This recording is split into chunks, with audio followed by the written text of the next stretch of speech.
Welcome back, Halo followers. We are back with another Forge showcase. This one I am just stunned by. I thought we've seen everything, but we haven't. Things are getting crazier. So guys, before we jump into it, be sure to smash that like button. Blue really does help out the YouTube algorithm, gets this video out to more Halo fans, people that want to see this kind of content. I figured we'd start off with Infinite Forges. This guy always has incredible content. He's a good friend of mine, and I am just so impressed every time he makes something. This is a Forerunner Cave. It's just something nice to look at right now. I'm sure in the final game he's going to create some epic Forge maps, things that look like they are from dev maps, and I know, I say it in every video, but this is before the final lighting, so I'm very excited to see how this all ends up looking in the final version of Forge in September. Dan Ridley made something truly unique. He created a large atmospheric forest. This looks better than some parts in Halo Infinite's campaign. I can't believe I'm saying it, that Forge is that outstanding.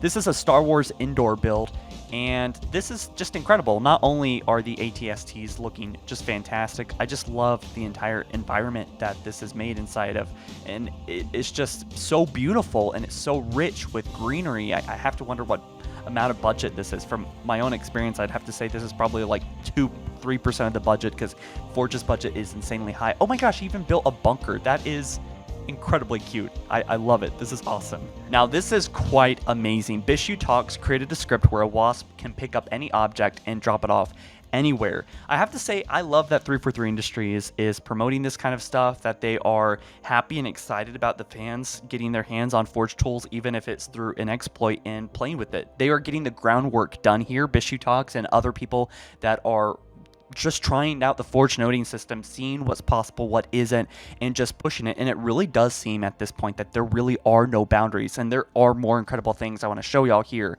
including a working tower defense game. It is freaking nuts, but you can only imagine all the different game modes, custom games that people are going to have fun with. Just the fact that this is possible and all the other things we've seen so in combination are possible, it's going to be insane. It's insane. It's like Gary's mod. Red Nomster, I want to take a quick look at his creation. He created a realistic window. Now this took 5 hours to do, but you can only imagine the amount of work that went into this, adding all these very small, tiny pieces, playing with the scaling tools to get it all right. And I love the detail in the lampshade, and the lighting is breaking up on these objects really well. It looks really good. I love the fog busting through the blinds. He even has like a little blind thing that you can pull down, you know, for the shades. And I just love the background too. Just, oh my gosh, this is so interesting. It took a long time, but if you want to do it, you can do it with Forge. Now, this is another thing that Bishu Talks managed to do. He created a Call of Duty Zombies repair door mode. Now, this is really impressive because it spawns, it drops an animation, you repair them individually. This is going to be great, and he actually showcases here in just a moment where right now the bot nav system it's not working right now just because this is an exploit version of Forge. Hopefully it comes in the beta, but eventually, players and bots alike will understand what to do here. They'll break down the doors. Maybe just walking near it will bust them down, but probably break them down will be more fun and interactive. We know that reward systems are already possible in Forge 2, so combining these two possibilities, you can basically recreate Call of Duty Zombies in a simple form, but considering how advanced the Forge node system is, well, you can pretty much do anything you want here. It's pretty insane. You got the time, you got the talent, you can do it. And certainly it's going to take some talent, but the great thing is that there's people with talent that are sharing their graphs here, so you can replicate it entirely. Hopefully there will be prefabs, so you can just simply one-click in-game, bring it into Forge right there and then, just like Halo 5, and start playing around with the script or object or prefab, whatever it is, yourself. I love all the possibilities for sharing with people, sharing with friends. Hopefully there is a custom browser. I know some people have been talking about that recently. There needs to be a custom browser. What's the point of all this if you can't play with your friends and you can't create and share easily, right? And I think it will be. Hopefully 343 knows that if they don't release that on launch day with Forge Beta, then it's going to really stunt the growth of all this, and I don't want to see that happen again with Halo Infinite. Now, this is wild. Saintly Demonic created a tower defense mode. If you don't know what that is, it's basically where enemies will go through a path, and you have to set up towers to strike them down. As with the more enemies you kill, the more towers you're going to be able to build. And what we see here is a prototype where a player basically placed down a tower, and it's shooting at the enemies, and it's destroying them, right? And the bigger ball is going to be more powerful. Okay, it takes, I guess, 2 hits there.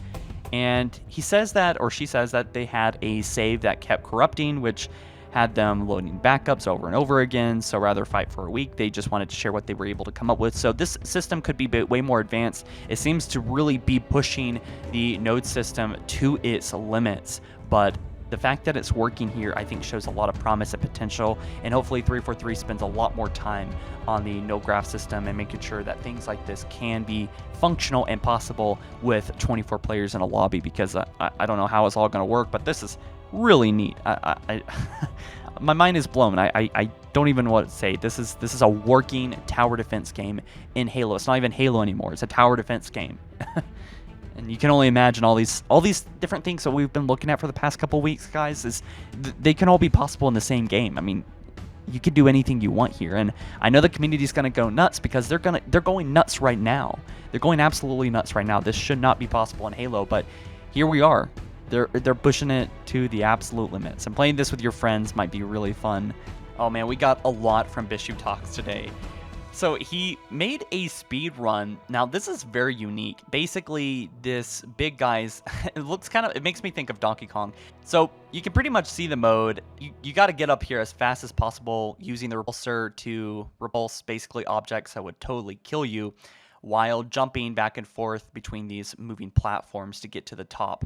So this could be a really fun obstacle course kind of feature, and man, does it look difficult. I would want to try this. It looks maybe like you could do it, but I bet it's a lot harder than it looks, because it seems like he knows what he's doing here. It's a lot of stuff going on. Now this one's pretty cool, from Saintly Demonic again. So essentially what they created was a Simon Says mode, where there's this set of blocks, and whichever color it disappears into, and the only one that's left is the one that you should be on, and if you're not on it, you are going to fall to your doom. So it's a very simple game mode, but it could be fun with a large lobby for sure. It reminds me of the red light and green light mode that someone created a week or 2 weeks ago, where, you know, basically from Squid Games, if you are caught moving at all when it is red light, you get shot. I am ecstatic about Forge. Some of these things probably shouldn't be possible, but they are, and people are just scratching the surface.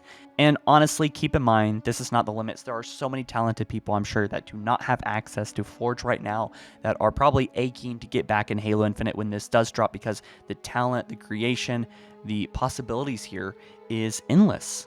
It is near endless, and there are so many things, and I'm not even talking about updates either. This is just the Forge exploit version of the game, not even the beta, but the Forge exploit, which seems to be about mid-July old, not 4 months old. And I just saw this. Derek Creates, he already created like a chopping down trees and collecting wood script in Forge. Now he basically had an empty bottle that if you push it into this water area, it'll actually create a sound of water, it'll collect water, and then if you push it back into this zone, which previously said 0, it now says 100 units of water. So you can collect water in Halo Infinite. I don't know what else I need to say, guys. This is stupid insane. Great work by him. All these links can be found down in the description. I'll catch you guys in the next one soon. Peace.